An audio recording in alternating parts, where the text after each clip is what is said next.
ποτέ εκεί έξω. Πόσο θα ήθελες όμως να πήγαινες κι εσύ. Ήρθε η ώρα να το πω. Αυτό πρέπει να τελειώσει. Αυτό είναι το ξεκίνημα. Ως το τέρμα θα φτάσω. Εγώ βλέπεις δεν είμαι σαν κάτισα. Έχω και δύναμη και όμορφια. Είδα κατάματα το θάνατο κάτω από αυτή τη στέγη. Και εκεί έξω αντάμωσα τη ζωή. Τη δική μου ζωή. Αυτός ο άντρας ήρθε εδώ για μια άλλη. Και εσύ του στάφηκες στον δρόμο. Ήρθε για τα λεφτά. Τα μάτια του όμως ήταν καρφωμένα σε μένα μοναχά. Θα σ' αφήσω να τον αρπάξεις. Ο κόσμος θα χαλάσει να παντρευτεί την Αγκούστια. Δεν την αγαπά. Το ξέρεις καλά. Ναι, το ξέρω καλά. Και το ξέρεις γιατί το διάβασα στα μάτια του. Πως αγαπάει εμένα. Ναι. Εμένα αγαπάει. Μονάχα εμένα αγαπάει. Είπαμε να μαθαίνει προσωπικά μου. Μα πάψε να μου το λες. Γι' αυτό θες να φύγω από κοντά του, Δεν σε νοιάζει που θα πάρει μια γυναίκα που δεν αγαπά. Ούτε εμένα με νοιάζει. Ας μείνει 1000 χρόνια με την Αγκούστια. Αλλά όταν σφίγγεις στην αγκαλιά του εμένα, τρελαίνεσαι. Γιατί τον αγαπάς. Και εσύ τον αγαπάς. Τον αγαπώ. Αλήθεια είναι. Δεν αντέχω να το κρατώ μαράζι. Τα στήθια μου θα σκάσω σαν τη ρόφια να το πω. Τον αγαπώ. Μαρίνο, δεν είναι λοιπόν το φλέξενο. Μη μου κακιώνεις. Δεν φταίω εγώ. Μη μ' αγγίσεις. Τίποτα δεν αλλάζει πια. Το αίμα σου δεν είναι και δικό μου αίμα. Σε βλέπω σαν αδελφή μου. Σαν γυναίκα σε βλέπω τώρα. Ό,τι πεις. Δεν υπάρχει άλλη λύση. Όποια είναι να πνιγεί, θα πνιγεί. Ο Πέπερο Μάνο είναι δικός μου. Πήγα μαζί του στο Ξεροπόταμο. Όχι, όχι, δεν πήγε. Από την ώρα που μ' άγγιξε η φωτιά των χιλιών του, δεν αντέχω άλλο τούτο το στοιχειωμένο σπίτι. Θα με κάνει ό,τι θέλει αυτός. Ας χυμίξει απάνω πολλά και το χωριό. Ας με δείχνουν οι θεοσεβούμενοι με το δάχτυλο. Θα φορέσω το αγκάθινο στεφάνι μοναχή μου. Θα τον καρτερώ και θα είμαι ερωμένη του για πάντα. Πάψε. Έτσι θα γίνει. Πάμε τώρα για ύπνο. Ας στεφανωθεί την Αγκούστρας. Αυτό ούτε που δεν νοιάζει. Εγώ θα φύγω από εδώ. Θα βρω ένα σπιτάκι μοναχικό και θα τον καρτερώ να έρχεται όταν και όποτε με θέλει. Δεν το κάνεις ποτέ αυτό σου ζω. Όσο το αίμα μου είναι ζεστό. Ποτέ. Θα το κάνω. Γιατί όχι εσένα που είσαι μια μαραζωμένη καλαμιά του κάμπου, αλλά και το άλογο μας το βαρβάτο μπορώ να γονατίσω. Με το μικρό μου δαχτυλάκι. Δεν ψώνεις εμένα τη φωνή, γιατί δεν ξέρω τι θα φτάσω. Κι όμως έχουμε τόσο μίσος στην καρδιά μου, που πνίγει και εμένα την ίδια. Μας λένε να αγαπάμε τις αδερφές μας. Αλλά ο Θεός απόψε μου σκοτίνιασε τον κόσμο. Πρώτη φορά σαν να σε βλέπω. Πού πας, να μην ξουδιώσει να μπορείς. Σέντα σου λέω μη! Μάνα! Μάνα! Άφησέ με! Ήσυχα! Ήσυχα! Πάψε πια! Σόνι μπορεί με δίχως έναν άντρα. Πήγε μαζί του στο ποτάμι. Κοίτα τα ρούχα της. Γιώνει στα βούρνα. Στο βούρκο πρόσεχη! Στο βούρκο σκύλα! Τέλειωσαν οι απειλές πια!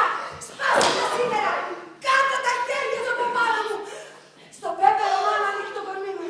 Και σε κανέναν άλλον! Αντέλα! Είμαι δική του! Στο λέω εγώ! Κι αν πας έξω στην αυλίδα στον δίκιο εκείνος! Εκεί έξω είναι! Και μου κρίζει σαν λιοντάρι! Εκεί έξω είναι! Αλλά εδώ μέσα κυβερνά! Χριστέ κύριε! Το τουφέκι! Πού έχω το τουφέκι! Κανείς δεν με κρατάει πια! Μονοπέδα! Είσαι κομμένη στον αέρα σαν λάβαρο! Λάστρα! Λαϊσέλη το σπίτι! Αφήστε την! Ας φύγει και ας μην την ξαναδούν τα μάτια μας!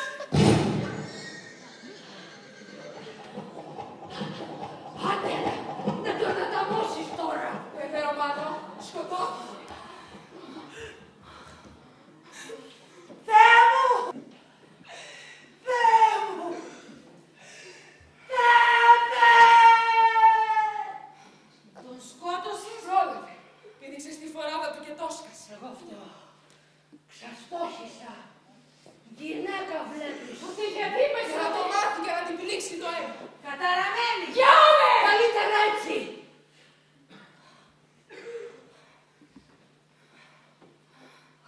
Αντέλα! Αντέλα! Αντέλα! Άνοιξε την πόρτα, Αντέλα! Άνοιξε και μη θα ρίχνουν μπορούν να κρύψουν οι τύχοι την τροπή του.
σχεδίστε την στα ολόλευκα. Σαν μικρό κοριτσάκι. Κανείς μην πει κουβέντα. Πέθανε Παρθένα. Την αυγή να σημάνουν διπλές καμπάνες. Μιας φορές ευτυχισμένη. Τον είχε δικό της. Δεν θέλω κλάματα τώρα. Να μάθετε να κοιτάτε το θάνατο κατάματα. Σοπάστε. Σώπα είπα. Να κλάψεις άμα θα είσαι μόνη. Θα μας σκεπάσει τώρα μια θάλασσα μαύρη για πάντα. Εκεί, η μικρή, η όμορφη κόρη της Μπερνάρντα Άλμπα. Πέθανε Παρθένα. Ακούσατε τι είπα? Πέθανε Παρθένα. Τώρα σιωπή. Τα ακούτε?